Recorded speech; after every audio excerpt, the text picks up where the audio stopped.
अस्सलाम वालेकुम दोस्तों, मेरा नाम डॉक्टर अलियसगर है और आज की इस वीडियो में हम board of intermediate education Karachi 2021 के लिए जो बोर्ड की तरफ से मॉडल पेपर जो इशू किया गया है, आज की इस वीडियो में हम इस पूरे मॉडल पेपर को डिस्कस करने जा रहे हैं और साथ ही साथ इस मॉडल पेपर में जो जो एमसीक्यू आए हुए हैं उन तमाम एमसीक्यू को भी आज की इस वीडियो में हम डिस्कस करने जाएंगे। तो इस लेक्चर को शुरू करने से पहले आपसे एक बार रिक्वेस्ट करेंगे कि अगर आपने अब तक हमारे इस चैनल को सब्सक्राइब नहीं किया जो कि सिंध बोर्ड टीचिंग के नाम से है, तो काइंडली आज ही आप हमारे इस चैनल को सब्सक्राइब करें और साथ ही साथ बेल आइकन को लाजमी क्लिक करें ताकि हमारी अपलोड करता तमाम इंपॉर्टेंट वीडियोस की नोटिफिकेशन भी आपको रिसीव हो सके।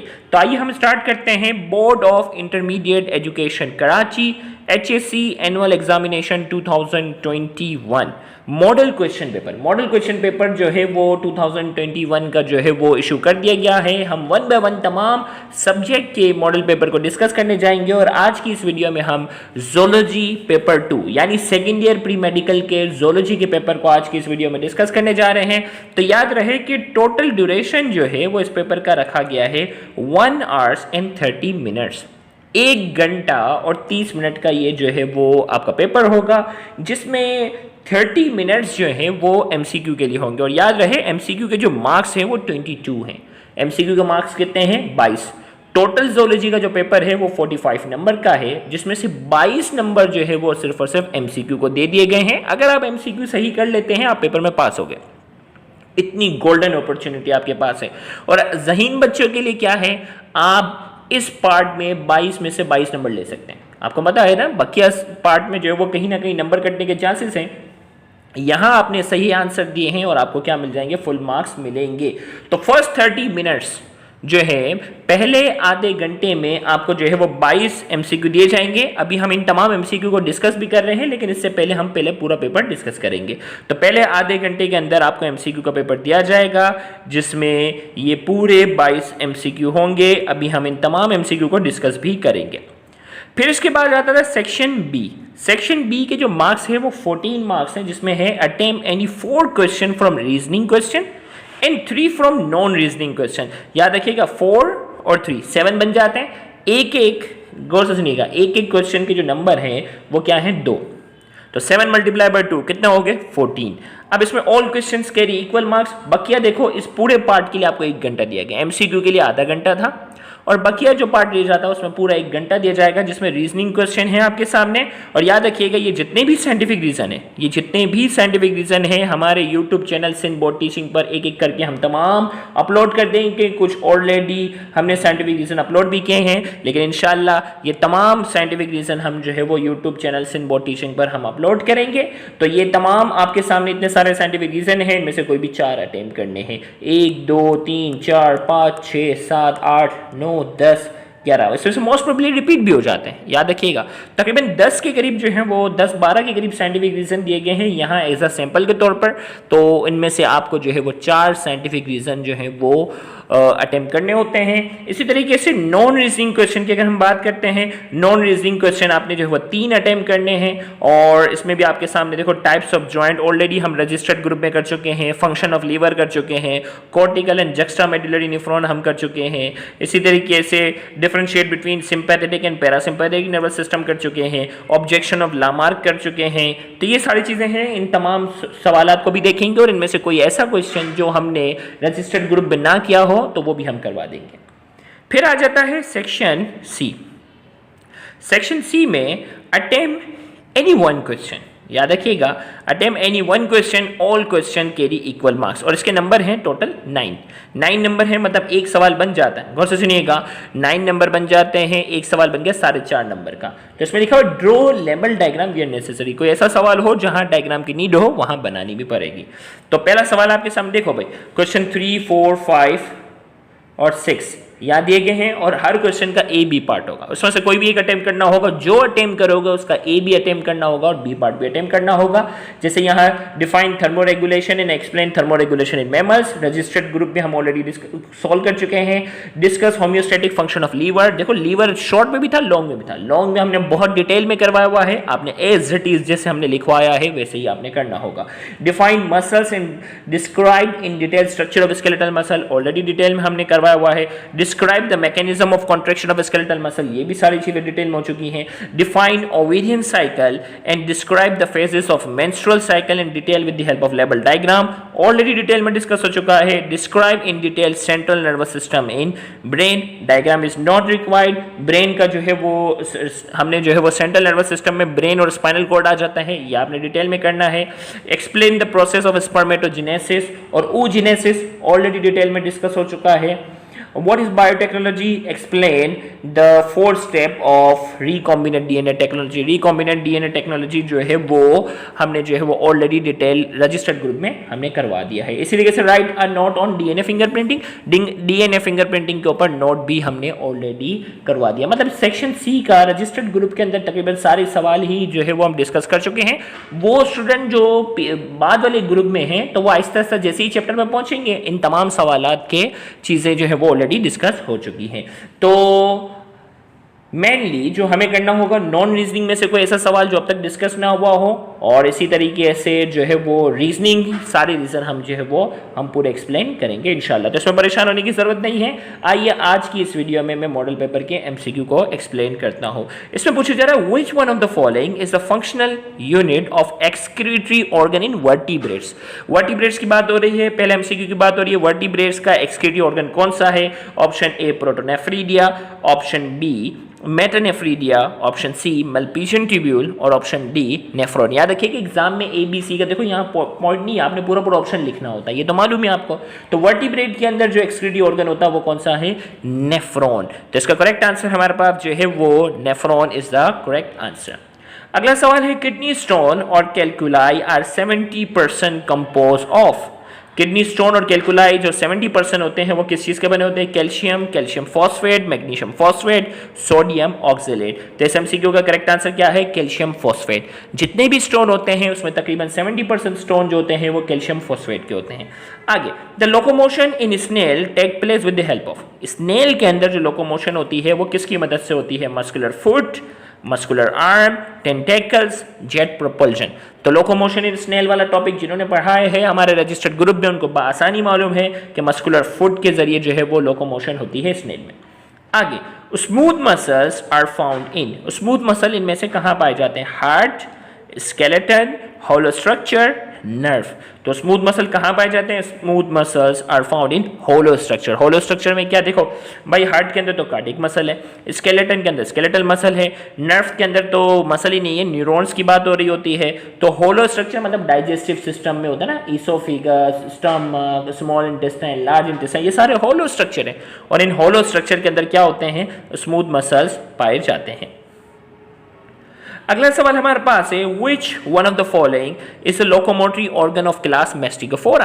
क्लास मेस्टिगोफोरा के अंदर कौन सा लोकोमोटरी ऑर्गन होता है? Option A flagella, option B ciliata, option C pseudopodia, option D parapodia. तो इस एमसीक्यू का करेक्ट आंसर क्या है? Which one of the following is the locomotory organ of class Mastigophora. Mastigophora का लोकोमोटरी ऑर्गन क्या होता है? मेस्टिगोफोरा का लोकोमोटरी ऑर्गन होता है फ्लैजिला।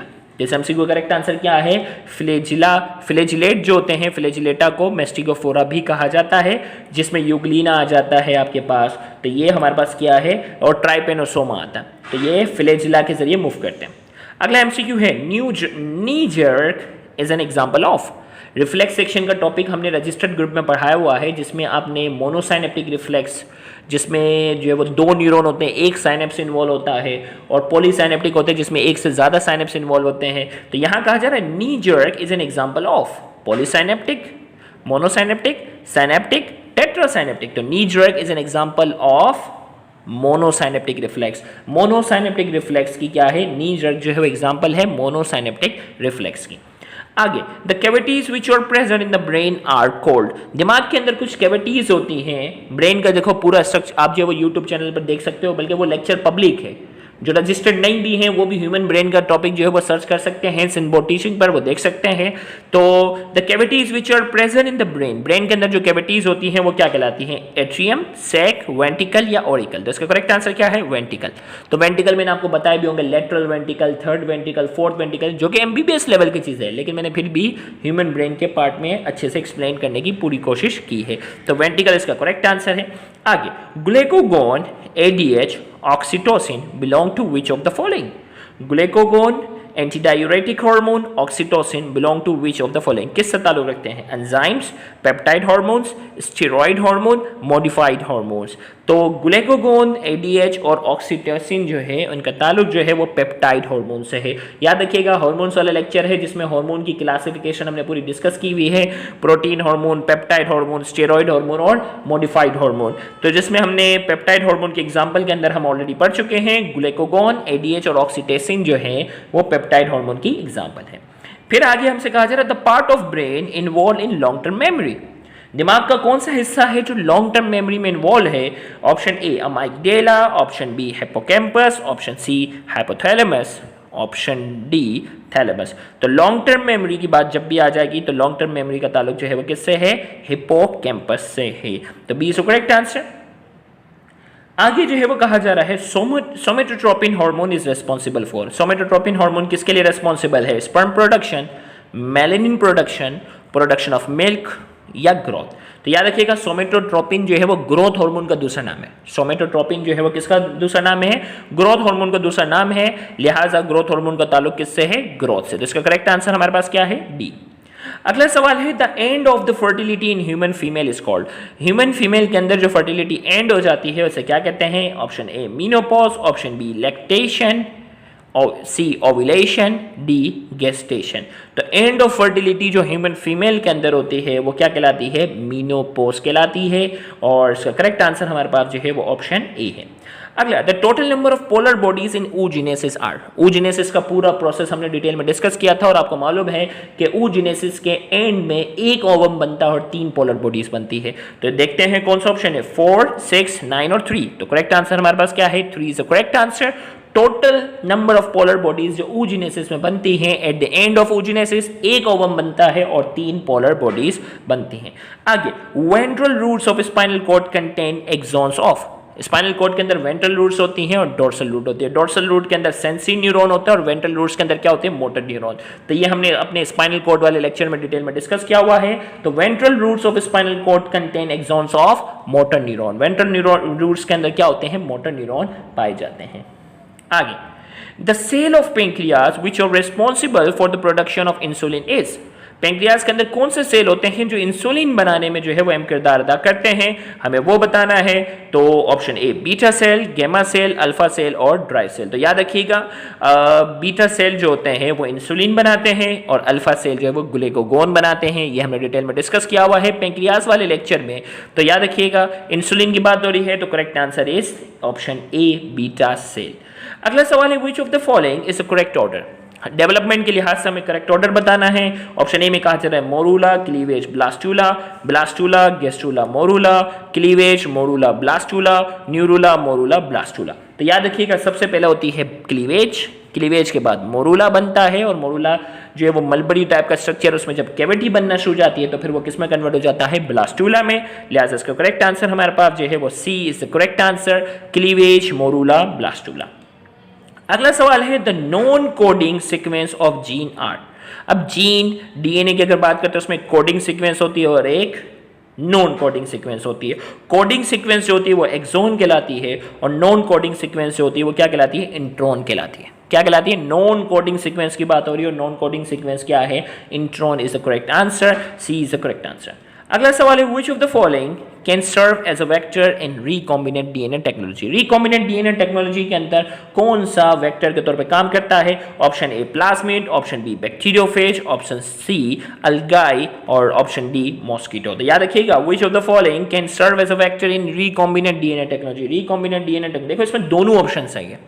अगर आप चैप्टर नंबर 9 में रिकॉम्बिनेंट डीएनए टेक्नोलॉजी के अंदर वेक्टर वाले टॉपिक को पढ़ते हो तो plasmid and bacteriophage both are, plasmid and bacteriophage both serve as a vector in recombinant DNA technology। तो याद रखिएगा प्लाज्मिड और बैक्टीरियोफेज दोनों इस एमसीक्यू का क्या है? करेक्ट आंसर है। तो लिहाजा फाइनल एमसीक्यू में बोर्ड वालों से गुजारिश है कि काइंडली इसको चेंज कीजिएगा। अगर पेपर में इस टाइप का सवाल आ जाए तो आपने प्लाज्मिड और बैक्टीरियोफेज दोनों लिख देना है ऑप्शन में।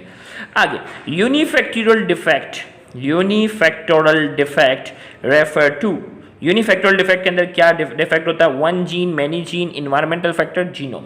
तो आपने जो वो जेनेटिक डिजीज की क्लासिफिकेशन पढ़ी होगी, तो उसमें यूनिफैक्टोरल डिफेक्ट जो होता है उसमें एक जीन जो होता है वो इन्वॉल्व होता है, लिहाजा इस एमसीक्यू का करेक्ट आंसर जो है वो क्या है? One gene. अगला एमसीक्यू हमारे पास है the non renewable resources is. अब देखो रिन्यूएबल रिसोर्सेज और नॉन रिन्यूएबल रिसोर्सेज का जो हमने टॉपिक किया हुआ है, इसमें हमें बताना है कि इन चारों ऑप्शन में से कौन सा नॉन रिन्यूएबल है, जो एक मरतबा यूज होगा दोबारा यूज नहीं हो सकेगा। वाइल्ड लाइफ तो कहते हैं ना, जानवर दोबारा पैदा होते हैं, मर जाते हैं, ये है वो तो रिन्यूएबल है। फॉरेस्ट, दरख्त जो है वो दोबारा बनते हैं, मरते हैं, ओके रिन्यूएबल है। वाटर साइकिल के जरिए वाटर दोबारा रिन्यूएबल होता है। कोयला जो है वो एक बार जल जाता है, दोबारा इसको इस्तेमाल नहीं कर सकते हैं, लिहाजा इसका करेक्ट आंसर हमारे पास क्या है? D, coil. जो जमीन से निकलता है ना उसकी बात हो रही है। The gas responsible for global warming, वो कौन सी गैस है जो ग्लोबल वार्मिंग के लिए रिस्पॉन्सिबल है? Option A oxygen, option B nitrogen, option C carbon dioxide and option D chlorine. तो वो कौन सी गैस है जो ग्लोबल वार्मिंग के लिए रिस्पॉन्सिबल है? हमें वो बताना है, ऑक्सीजन, नाइट्रोजन, कार्बन डाइऑक्साइड और क्लोरीन। तो correct answer is carbon dioxide. Carbon dioxide जो है, गौर से सुनिएगा, कार्बन डाइऑक्साइड ग्लोबल वार्मिंग के लिए जो है वो मेनली रिस्पॉन्सिबल है। ग्लोबल वार्मिंग का डिटेल टॉपिक हम ऑलरेडी रजिस्टर्ड ग्रुप में डिस्कस कर चुके हैं। Which one of the following is use as refrigerant and foaming agent? इनमें से कौन सा जो है वो रेफ्रिजरेंट और फॉर्मिंग एजेंट के तौर पर इस्तेमाल होता है?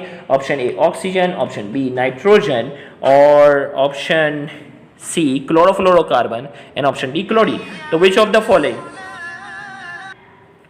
तो लिहाजा इस एमसीक्यू का करेक्ट आंसर क्या है? Chlorofluorocarbon. Which of the following is use as refrigerant and foaming agent? तो रेफ्रिजरेंट के तौर पर जो गैस इस्तेमाल होती है वो क्या है? क्लोरोफ्लोरोकार्बन।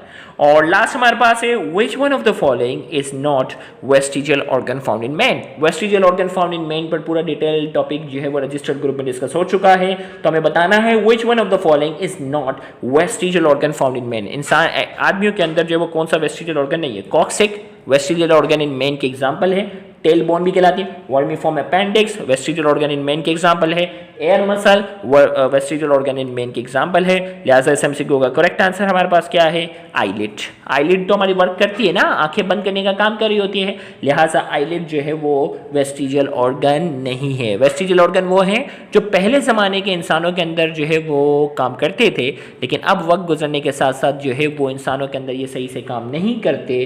तो यहाँ बात हो रही है which one of the following is not vestigial organ found in man? तो correct answer is C, eyelid.